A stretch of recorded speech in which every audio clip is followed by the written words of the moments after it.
Model activity task गणित कक्षा नवम श्रेणी का आज हम लोग गणित का समाधान करेंगे। देखिए लिखा हुआ है बहुविकल्प प्रश्न 1×4 यदि लाभ प्रतिशत 10% है तो क्रय मूल्य और विक्रय मूल्य का अनुपात क्या होगा। देखिए जब लाभ प्रतिशत 10% है तो क्रय मूल्य का जो अनुपात होगा 1:10, बी में है 10:1, 10:11 और 11:10, तो इसमें 10:11 होगा। तो आप लोग सी नंबर में टिक कर दीजिएगा।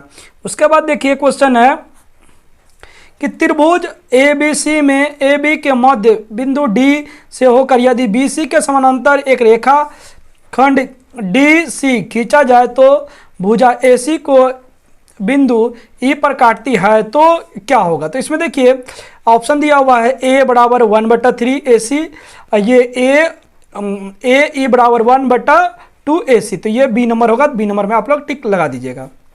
वह है यदि एक अर्धवृत्ताकार प्लेट की त्रिज्या की लंबाई 10.5 सेंटीमीटर हो तो अर्धवृत्ताकार प्लेट की क्या होगा। तो इसमें देखिए 2 पाई गुने 10.5 सेंटीमीटर, तो देखिए होगा 5 + 2 × 10.5 सेंटीमीटर, तो ये होगा बी नंबर। तो बी नंबर में आप लोग टिक लगा दीजिएगा। उसके बाद देखिए यदि एक वर्ग आकृति में विकर्ण की लंबाई 13√2 सेंटीमीटर है तो एक भुजा की लंबाई क्या होगी। तो इसमें देखिए 13 सेंटीमीटर होगा, 13 सेंटीमीटर में लगा दीजिएगा। उसके बाद देखिए सही और गलत है, तो सही और गलत आप लोग इस प्रकार कीजिएगा। देखिए लिखा हुआ छूट अंकित मूल्य पर निर्भर करता है, तो ये सही है, तो यहाँ पे आप लोग सही का इसे लगा दीजिएगा। उसके बाद है देखिए एक आवृत बहुभुजाओं को अंकन करने के लिए प्रथम वर्ग अंतराल के ठीक पहले वर्ग अंतराल की आवृत्ति 0 होती है, तो ये भी सही है, तो सही लगा दीजिएगा। उसके बाद वर्ग का क्षेत्रफल हमेशा बराबर होता है, तो ये रॉन्ग है, तो इसको रॉन्ग कर दीजिएगा, गलत है।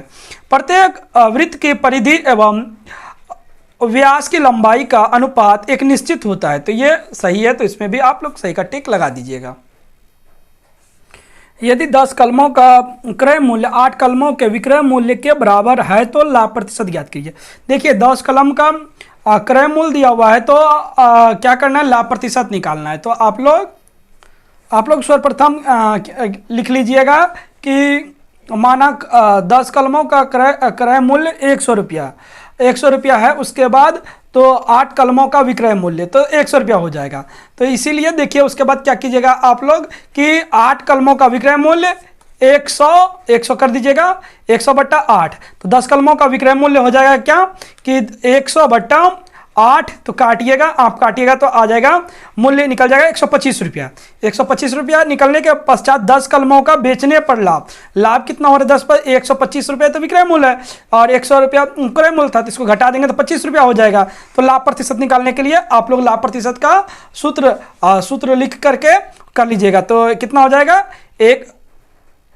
120 हो जाएगा, सॉरी ये 25 है, ये 25 गुने 100 कट जाएगा तो बच जाएगा 25, तो 25% आंसर हो जाएगा। यहाँ पे गलती हो गया था, ये नहीं लिखिएगा आप लोग, तो 25/100 ये कर दीजिएगा, तो 125 ये 25% आंसर हो गया।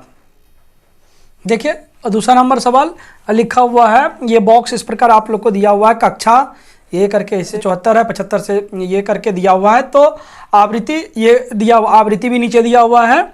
इसका पूछा देखिए उपरोक्त आवृत्ति वितरण तालिका से प्रथम श्रेणी का आवृत्ति घनत्व, प्रथम श्रेणी का मतलब इसका आवृत्ति घनत्व निकालना है। तो सर्वप्रथम हम लोग लिखेंगे प्रथम श्रेणी का सीमा, ये सीमा है, प्रथम श्रेणी का सीमा मान निकाल लेंगे। पहले इसको देखिए ये करके कर दीजिएगा तो ये निकल जाएगा आपका।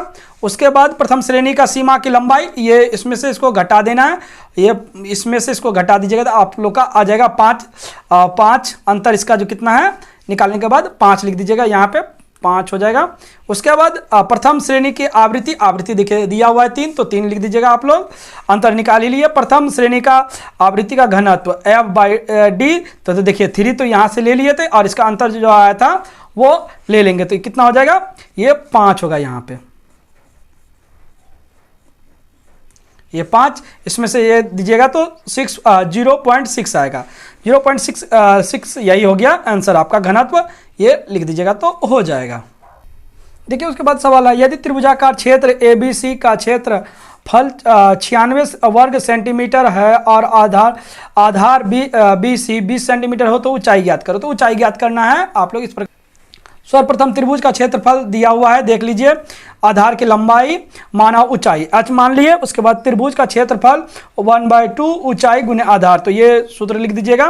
ये लिखने के पश्चात प्रश्नानुसार देखिए यहाँ पे 10h बराबर 96 और इसका 96 करके इसका मान निकाल दीजिएगा तो 9.6 मीटर आएगा। यही हो गया आंसर। उसके बाद देखिए, एक समद्विबाहु त्रिभुज खींचिए जिसके बराबर भुजा की लंबाई 8 सेंटीमीटर हो और उनके बीच का कोण 30 डिग्री है। तो इस समबाहु त्रिभुज का क्षेत्रफल के बराबर क्षेत्रफल की एक आयत खींचिए। तो आयत खींचना है।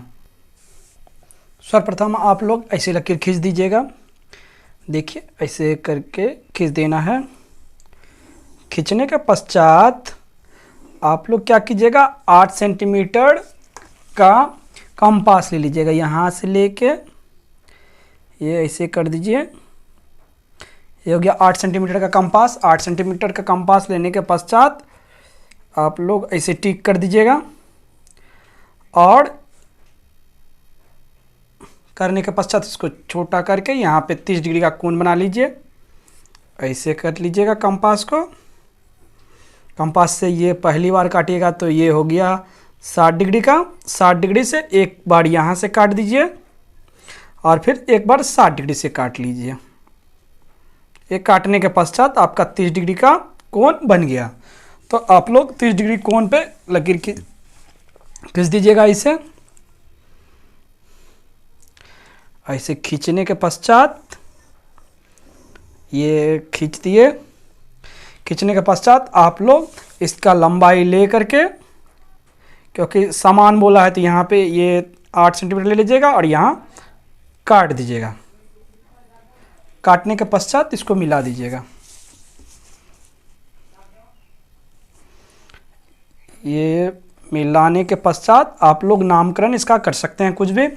इसका कर दीजिए A, ये B, ये C। करने के पश्चात देखिए यहाँ पे क्या कीजिएगा कि बराबर रेखा खींचना है तो ये पहले इसका माप ले लीजिएगा। इसका यहाँ से माप ले करके यहाँ A बिंदु से काटिएगा। A बिंदु से ऐसे करके यहाँ पे टिक कर दीजिएगा और ये दोनों का लंबाई ले करके यहाँ से इसको काट दीजिएगा। तो ये ऐसे करके ये छोटा हो गया। इसे फिर से ले लेंगे। हो गया ये मिल गया ये, और इसको इससे मिला देंगे। देखिए ये इसको इससे मिला देंगे। ये रेखा हो गया, सीधा रेखा। उसके बाद आप लोग ये समद्विभाजक कर दीजिएगा। समद्विभाजक में क्या किया जाता है, आधा से अधिक लिया जाता है तो यहाँ ले करके एक बार नीचे एक बार ऊपर ऐसे काट दीजिएगा। काटने के पश्चात बी बिंदु पे डालिएगा। ये लिख दीजिएगा।